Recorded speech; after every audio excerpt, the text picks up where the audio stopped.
se haga demasiado largo a la hora de verlo. Recuerden que en el aula virtual ya están los fascículos, ¿verdad? Con el contenido anterior, ¿verdad? Para que va a entrar al examen, para que lo vayan estudiando, leyendo, ¿verdad? A partir de ahí.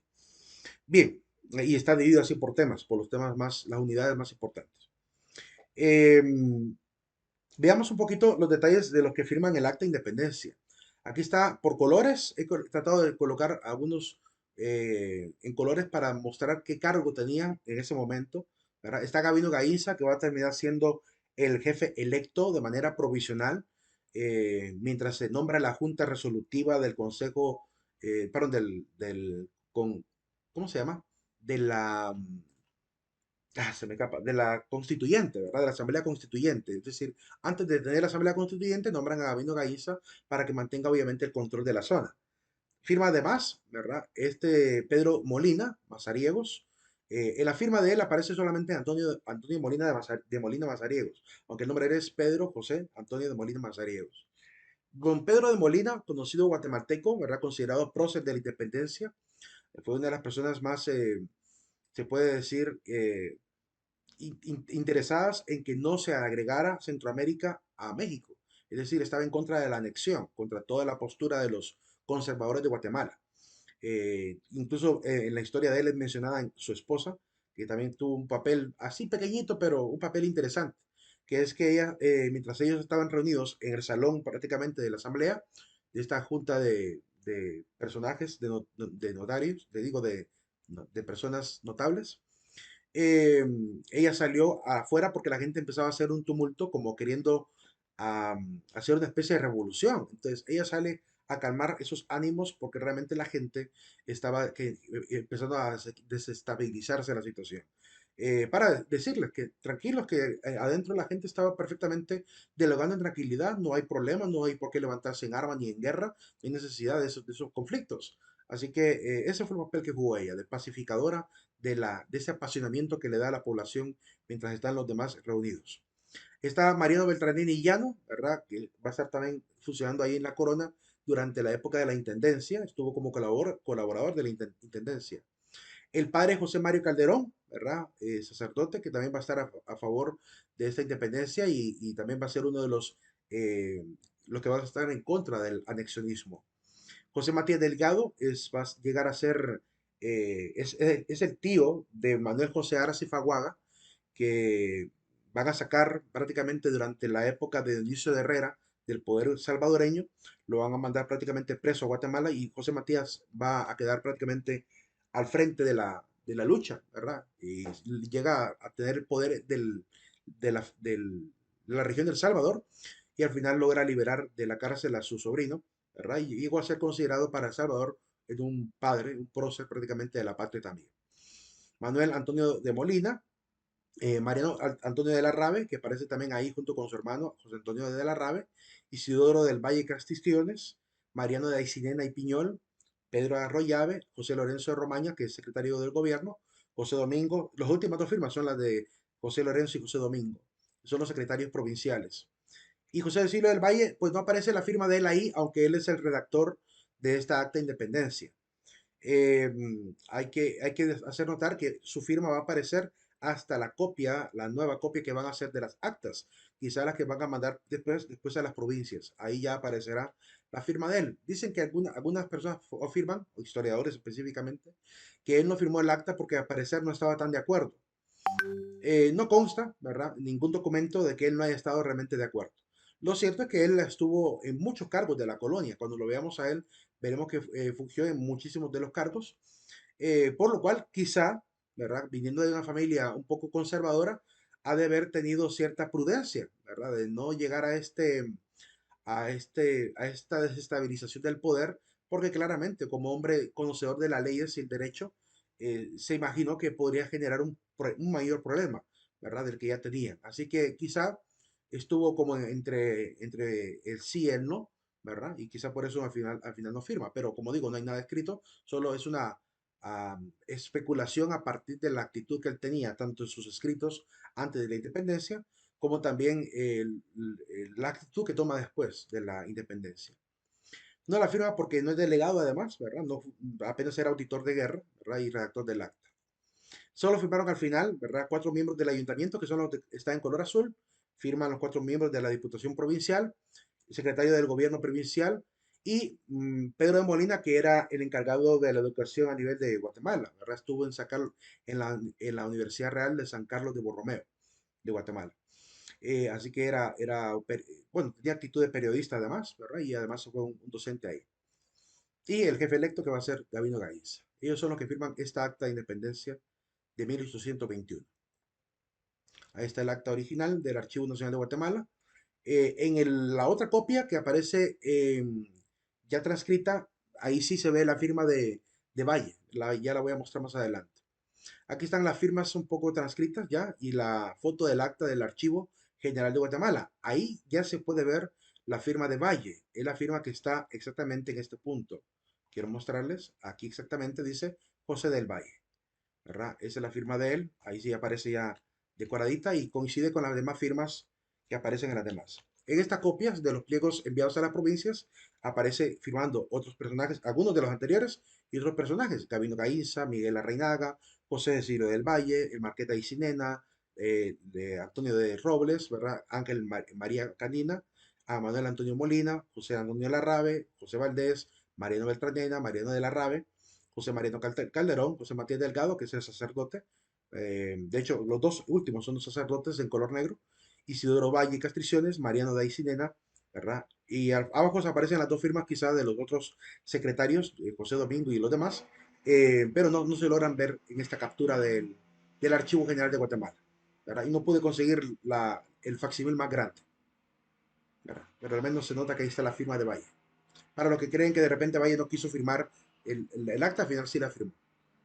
Bien, saliendo un poquito de estos detalles generales del acta de independencia, veamos un poquito el problema que hubo con México.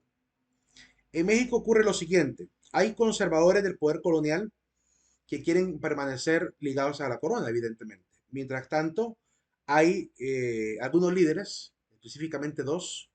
Uno se llama Vicente Guerrero y el otro se llama Agustín de Iturbide. Estos dos inicialmente van a empezar a marchar como insurgentes, es decir, como los que levantan los movimientos insurreccionales contra el Imperio Español. Sin embargo, en el camino de la revolución se vuelven enemigos, ¿verdad? Porque claramente Agustín de Iturbide quería de alguna manera mantener el poder político en sus manos e incluso tenía esperanza de formar un imperio mexicano. Mientras que Vicente Guerrero era más de un estilo liberal y por tanto tenía un espíritu más republicano, ¿verdad? En vez de monarquía, república. Y esa diferencia política es la que los va a convertir prácticamente en enemigos, aunque más tardecito se van a poder contentar. Eh, Al final, ¿verdad? El intento de Agustín cuando se toma el poder, porque llegó al poder, es hacer cumplir su sueño, ¿verdad? El virreinato antiguo de Nueva España lo va a querer convertir en una especie de imperio, el imperio mexicano. Pero para poder lograr ese cometido tenía que recuperar también las tierras que habían pertenecido al virreinato de Nueva España, que en este caso es Centroamérica, que forma parte del virreinato de Nueva España. Entonces, si hubiésemos sido imperio, seríamos más o menos esto, ¿verdad? Si hubiésemos sido el imperio mexicano, seríamos así de grandes.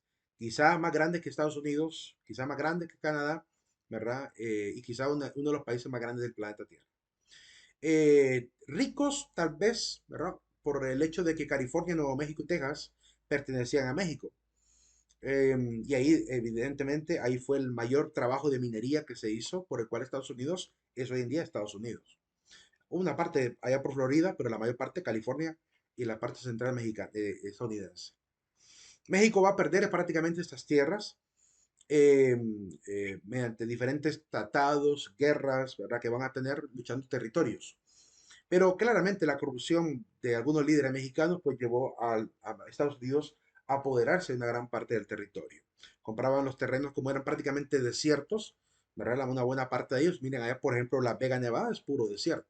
Eso no le importaba al mexicano, ¿verdad? Era un desierto más de México. Mientras que Estados Unidos tenía una visión más de minera, ¿verdad? Y la minería obviamente encontraron oro y obviamente van a negociar, ¿verdad? Y cuando no podían negociar, se iban a la guerra. ¿Habríamos sido un país poderoso? Probablemente, Probablemente. Recuerden que México ocupa entre los países latinoamericanos uno de los primeros lugares, junto con Canadá, con Estados Unidos. Económicamente no está tan mal. Mala política sí tiene, pero económicamente no está tan mal. Tiene diversidad ¿cómo se llama? Étnica, tiene diversidad de productos, tiene grandes industrias. Es decir, es un país muy industrializado, ¿verdad? Nos lleva una gran ventaja histórica respecto a Centroamérica. Pero al final, ¿por qué no se unió, ¿verdad? Centroamérica. Había dos bandos en Centroamérica también. Había un bando, por ejemplo, aquí en el caso de Honduras, pues teníamos dos bandos, uno por el lado de la anexión a México y otro por el lado de la separación completamente de cualquier estado o de cualquier otro tipo de imperio. Entonces aquí aparece Agustín de Iturbide, ¿verdad? Quien se va a autonombrar primero rey, después emperador mexicano. Agustín primero de México se va a hacer llamar, ¿verdad? Nació en el 22, va a ser gobernador de México y emperador de México desde el 22 de mayo de 1822 hasta 1823, solamente por ese año. Como logró su cometido contra todas las posturas que tenían los demás líderes de la independencia mexicana, aprovechando que él en su ínfula de poder y de arrogancia decide hacer un viaje a España. eh, Cuando está en España, aprovechan las juntas de México a reunirse para poder llegar a una negociación de qué hacer con Agustín Iturbide. Al final, la asamblea determinó que sería considerado traidor, ¿verdad?, de la independencia y por tanto traidor también del pueblo mexicano. Por lo cual, determinaron establecerlo como categoría de traidor. Si volvía a la tierra, a México, iba a ser capturado y a cualquiera que le ayudara al ingreso mexicano, al ingreso de México, también sería considerado traidor de la patria. Razón por la cual, sin saber esta declaratoria que hicieron contra él, regresa a México, ¿verdad? Sin saberlo. Llegando al puerto de llegó hasta Tamaulipas y en Tamaulipas lo van a arrestar y ahí lo van a ejecutar, ¿verdad? Lo van a fusilar. Eh, Al final, pues así se acaba el poder de Agustín Iturbide en México. A pesar de ello, pues veamos un poquito lo que intentó hacer. Quiero explicar un pequeño detalle.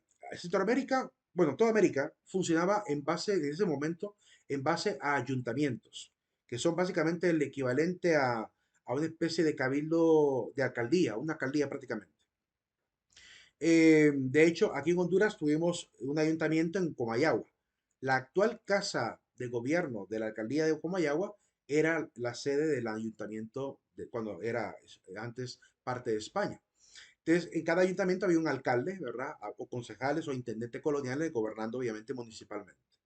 Estos fueron fundados desde 1812 en México, ¿verdad? Especialmente este de Comayagua también, más o menos por la misma época. Es el donde actualmente está, como les digo, el Palacio de Cabildo Municipal. Antes era el Cabildo Municipal, primero fue el ayuntamiento, después fue Cabildo Municipal y después pasó a ser la alcaldía. Agustín Iturbide pues se le ocurre un plan, empezar a enviar emisarios a diferentes lugares para poder anexionarlos, para poder agregarlos a México. A ese plan se le llama el plan de Iguala. Contra él se va a planear un plan diferente. Se va a llamar el plan de Casamata, que es un plan para poder quitar a Agustín Iturbide del poder.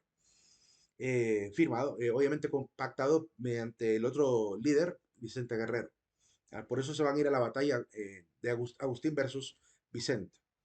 En el plan de Iguala, pues tenía unos ciertos objetivos. Primero, lo que querían era facilitar esta anexión, mejorar la comunicación, agregar a todos los ayuntamientos, ¿verdad? Informarles sobre el plan del Imperio Mexicano, ¿verdad? Se firma en Iguala en 1821 ese intento. Lo que quiere instaurar es un sistema monárquico, ¿verdad? Evidentemente.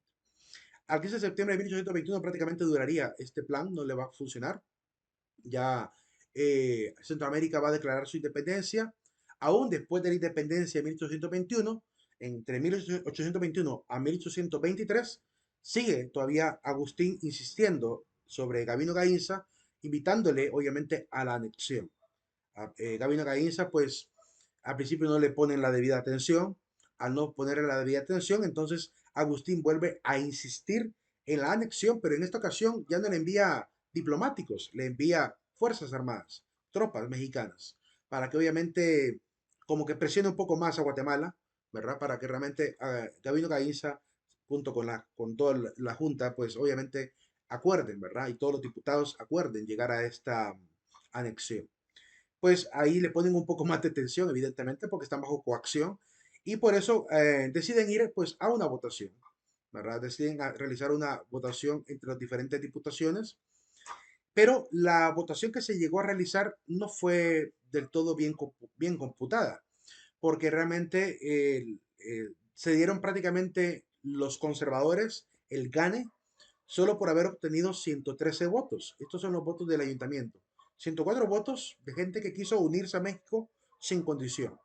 Además, 11 votos que querían unirse, ¿verdad? Bajo cierta condición. En total, pues 114 votos prácticamente a favor. 32 así como que neutrales, ¿verdad? Lo que decida la Junta Provisional, que todavía no se había elegido. Luego, dos dijeron que no se querían unir, pero faltaban cerca de 68 diputaciones o ayuntamientos a los cuales no se les dio la oportunidad de votar. Entonces, si sumamos esos 104 votos que están arriba de unirse con condición y sumamos los de condición, los de la Junta Provisional, los de no unirse, los que faltaron, tenemos 113 votos. Entonces, de manera, en aquel momento no había un estimado de decir, por tanto, es el porcentaje de votos que ocupamos. No, tenía que ser la mayoría. Pues aún cuando no tenían la mayoría, prácticamente acceden a unirse a México, ¿verdad? Los de la federación. Esto provoca problemas en Centroamérica, evidentemente, porque muchos no querían la anexión. Por eso es que después del acta de 1821, en el año de 1823, vuelven a reunirse como junta y van a firmar una nueva acta de independencia. Que les digo de corazón, yo creo que esa última acta, esa segunda acta de 1823, del 1 de julio de 1823, para mí esa sería el acta que tendríamos que celebrar. No la del 15 de septiembre, sino la del 1 de julio de 1823. Ya vamos a leer un poquito el contenido de esa acta para que vean por qué debería ser esa el acta de independencia verdadera. Pero bueno, esa es mi opinión, ¿verdad? No puedo cambiar la historia. Seguiremos celebrando el 15 de septiembre con palillonas, ¿verdad? En todo caso. Eh, pero claramente hay que tener criterio para ver el por qué esa acta sí sería una verdadera acta de independencia. La anterior no logró verdadera independencia. La anterior prácticamente solo dejó una junta que ni siquiera conocía bien cómo estaba el territorio. No habían hecho cálculos estadísticos, no habían revisado cuántos ayuntamientos tenían ni la extensión territorial. No consideraron nada de eso y aún así se arraigaron a hacer un plan de independencia sin conocer muy bien la región. En la siguiente acta se nota ese cambio, donde sí van a tener ese deseo de revisar, obviamente, la circunstancia sociopolítica y económica, ¿verdad? Poblacional de la región centroamericana. Al final, pues, este plan tenía, como les digo, los siguientes objetivos, ¿verdad? Primero, establecer la independencia de México respecto a España. Segundo, establecer la religión católica como única religión de este imperio prácticamente mexicano. Tercero, pues, establecer la unión de todas las clases sociales. O sea, no estaba tan mal el plan, pues, desde el punto de vista de la libertad no estaba tan mal. El problema era que los independentistas querían liberarse de un monarca y era irónico, absurdo, volver a caer en otro tipo de monarquía. Si lo que realmente consideraban el problema era la monarquía, ¿verdad? Como sistema, que no estaba funcionando. Dejar el poder en manos de uno solo, centralizado, para ellos no les funcionó. Y por esa razón es que varios no se van a querer anexionar, van a considerar que es absurdo salir de una independencia, de un imperio para caer en otro. No tiene sentido. Razón por la cual se va a mantener una gran cantidad de población en contra de esta anexión. Por eso no va a funcionar por mucho tiempo el imperio mexicano. Se crearon dos bandos. Como les digo, aquí en Honduras hubo un bando anexionista que prácticamente estaba ubicado en Comayagua, son las familias conservadoras de Comayagua, mientras que los demás de corte independentista, de pensamiento liberal, que son los representados por Tegucigalpa, se convirtieron en los dos bandos prácticamente muy claros aquí en este país, bueno, en esta región de la provincia. Razón por la cual, obviamente, los de Comayagua a favor y los de Tegucigalpa en contra. Al final, el 5 de enero de 1822, en Guatemala, se lanzó un acta de anexión a México, acta que va a ser considerada como ilegítima, cuya anexión va a ser considerada nula. Y se declara esa nulidad y esa falta de legitimidad en el acta de 1823, que es donde, como les digo, donde prácticamente pondrán cartas sobre el asunto y dirán, esto es ilegítimo, esto se hizo solamente con medios viciosos, ¿verdad? Como dice la misma redacción del acta, y por tanto no puede ser válido. Y además de declarar la independencia de México, de España, van a declarar independencia de todos los países de la Tierra. Y van a declarar la autonomía, la determinación de estas provincias centroamericanas y hasta le van a colocar un nombre a la federación para acabar con ese problema de anexionismos. Entonces, sin contar con la aprobación de votos, aún así mintieron descaradamente. Quiero que veamos un pequeño fragmento de esa acta de anexión para que vean dónde está la mentira, dónde está la falsedad de la misma acta, del 1822. Esta parte que está en color rojo dice que la voluntad manifiesta llanamente, es decir, por casi unanimidad, por la Unión excedía la mayoría absoluta de la población reunida en este gobierno. Ya vimos que es completamente falso. Esos 104 votos no son la mayoría. 113 votos era la mayoría.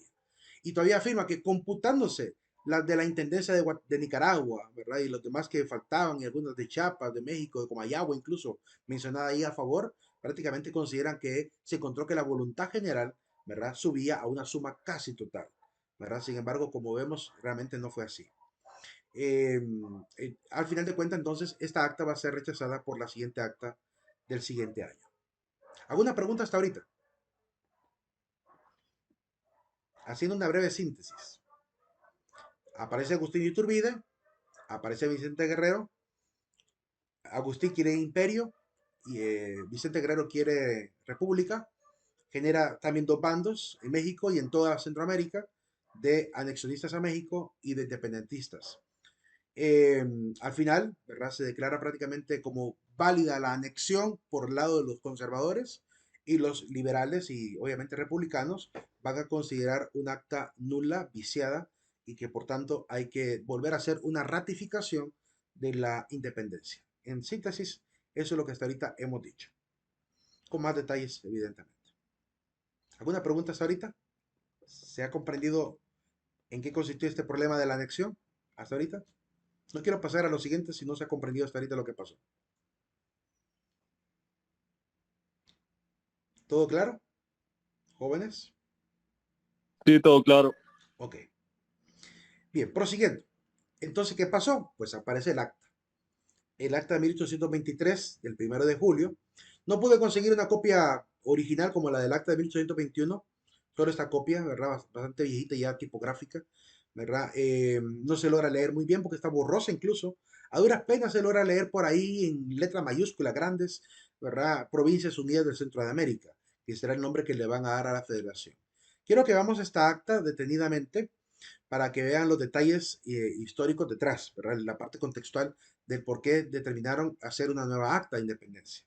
Por eso se le llama acta de independencia absoluta, ¿verdad? No se vaya a confundir entonces con el acta de independencia anterior. El acta dice lo siguiente.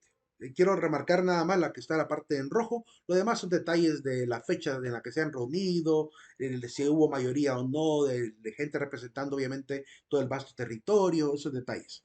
Pero en la parte roja dice, después de traer a la vista todos los datos necesarios para conocer el estado de la población, riqueza, recursos, situación local, extensión territorial y demás circunstancias de los pueblos que ocupan el territorio antes llamado Reino de Guatemala, habiendo discutido la materia, oído el informe de las diversas comisiones que se han trabajado para acumular y presentar a esta asamblea todas las luces o razones posibles acerca de los puntos indicados. O sea que aquí sí hubo un trabajo de comisiones tratando de sacar la estadística prácticamente de la población, de la parte legislativa, de ayuntamientos, de cuántas diputaciones podrían llegar a salir, ¿verdad? Entonces, al final de cuentas, terminan decidiendo cuántos van a representar prácticamente de la región. Aquí señala algunas partes también en rojo que declaran en el primer aspecto que la independencia del gobierno español ha sido y es necesaria. Es decir, se ratifica lo del acto primero del 15 de septiembre de 1821. Que esta necesidad de independencia la demandaba imperiosamente las luces del siglo, es decir, el pensamiento liberal de la ilustración y todo esto que llega a manos de los independentistas, ¿verdad? Y claramente, es decir, que llega obviamente como imperioso por las luces del siglo se refiere a la parte filosófica detrás, que es necesario, según el pensamiento filosófico de ese momento, que no pueden persistir las monarquías, ¿verdad? Porque ya se entendió muy bien en qué consiste la monarquía con hombres como Thomas Hobbes o Rousseau. Entonces, claramente toda esta formación que se ha llevado a las diferentes universidades genera este deseo, ¿verdad? Dice también que la misma naturaleza resiste la dependencia de esta parte del globo separada por un océano inmenso de la que fue su metrópoli, es decir, España, y con la cual le es imposible mantener la inmediata y frecuente comunicación.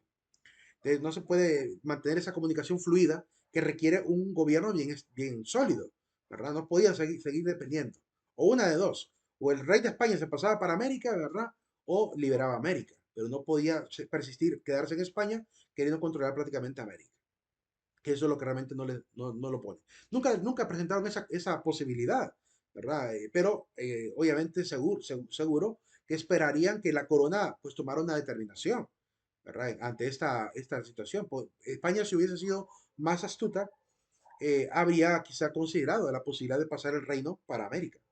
Y ahí sí, nos habríamos considerado como un gran imperio español, ¿verdad? Y se habría hecho verdadera aquella famosa frase de uno de los reyes de España, Fernando V creo que fue, que llega a decir, según recuerdo, la frase decía, estoy parafraseándola porque no la recuerdo literalmente, dice la frase como que estamos viendo en un mapamundi prácticamente, actualmente como está el mapamundi, algo así dice, no estamos viendo prácticamente una parte de España, sino que llegará el día en que todo el mapamundi será España. Es decir, tenía la esperanza de ese rey de España de llegar a dominar tan grandemente como lo hizo con América el resto de Europa. De tal manera que todo el mundo prácticamente fuera España misma. Imagínense qué visión la que tenía este monarca de querer convertir a toda Europa en España, ¿verdad? Habría sido interesante un cambio histórico tan drástico, pero con tanta diversidad cultural y política difícilmente lo habrían logrado con éxito, ¿verdad? Habría sufrido mucho Europa para lograr semejante cometido. Pues en América fue más fácil, porque claramente había más fuerzas de armas comparada a la tecnología que tenían acá. Pero no es lo mismo una guerra entre Inglaterra y España que Inglaterra con los indígenas americanos. Claramente había una gran ventaja, como lo hemos visto anteriormente. Dice también el acta. También les molesta la idea de que América sea considerada una especie de colonia. ¿Cómo va a ser una colonia la parte más extensa del reino? ¿Verdad? No esa categoría tan que les parecía tan triste, ¿verdad? Que le sigan llamando colonia a esta parte que es una gran parte de Europa comparada a aquella parte o porción de tierra en Europa, claramente no les parecería lógico ni justo. Entonces al final también afirman que estaban de acuerdo de la independencia por la corrupción que vieron también en la gente que estaba frente de los diferentes organismos coloniales. ¿Verdad? Claramente hubo demasiada conducta inconstante respecto a las leyes. Esto levantó obviamente el deseo ardiente de los pueblos de recuperar aquellos derechos usurpados, ¿verdad? Es decir, prácticamente le está diciendo al rey de España, nos enojamos porque realmente usted no se puso las pilas, ¿verdad? Aquí mucho impuesto, pero poca atención al pueblo. Entonces, esa es la circunstancia que obviamente enoja al pueblo. Al final dice que es una de resolución sostener obviamente esa independencia, ¿verdad? Que se firmó en el 1821, porque es el voto general y uniforme de todos los habitantes. En segundo aspecto, menciona el tema de la anexión a México. Dice que esa anexión fue una expresión violenta arrancada por medios viciosos e ilegales. Es decir, que es ilegítima completamente. Que no fue acordada, dice, ni pronunciada por ni órganos ni por medios legítimos. Que por estos medios de la representación nacional del Estado mexicano jamás la aceptó expresamente. Es decir, la actual asamblea que está firmando esta acta en ningún momento fue reconocida por México. Entonces, al final, obviamente, dictamina que esa anexión que hizo don Agustín de Iturbide es nula por completo. Afirma que esta expresada agregación ha sido y es contra los intereses, ¿verdad? Y los derechos sagrados de los pueblos, porque el interés claramente es mantener una independencia clara. Al final, en el tercer apartado, bueno, ya al final, hacen tres declaratorias. En la primera declaratoria, declaran, ¿verdad?, que la patria llamada Centroamérica o provincia centroamericana, ¿verdad?, sería considerada también como cualquier otra patria del mundo, libre de celebrar cualquier contrato, libre de celebrar cualquier relación, como hacen cualquier otro país y potencia del mundo. Y por tanto, no es patrimonio de ninguna familia, de ningún país, ni de nadie. Y por tanto, tiene el derecho de celebrar cualquier contrato, acto o función como lo hace cualquier país de la Tierra. Y al final le colocan el nombre Provincias Unidas del Centro de América. Esa es de manera así sintética lo que podemos leer aquí en el acta. Y al final pues aparecen los diputados firmantes, solamente aclarar que los que están en negrita son los mismos diputados que están firmando el acta de independencia la de 1821, es decir, no son nuevos personajes, son los mismos que están ahí, pero agregan los diputados que están representando todas las demás ayuntamientos, y el único diputado por el lado de Honduras es uno del departamento del Ancho llamado Francisco Aguirre. Ahí nos quedamos, vamos al aula virtual para colocar la asistencia final. Vamos a ir al aula virtual. Volvemos por aquí.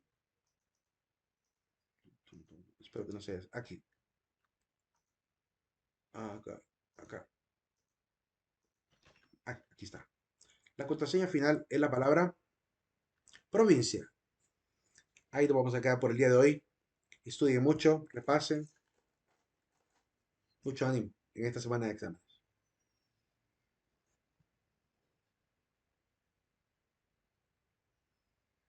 Feliz tarde a todos. Buenas tardes, Lee.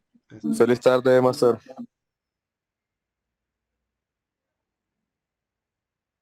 Gracias, Lid. Buenas tardes. Buenas tardes. Feliz tarde, Nick. Feliz tarde.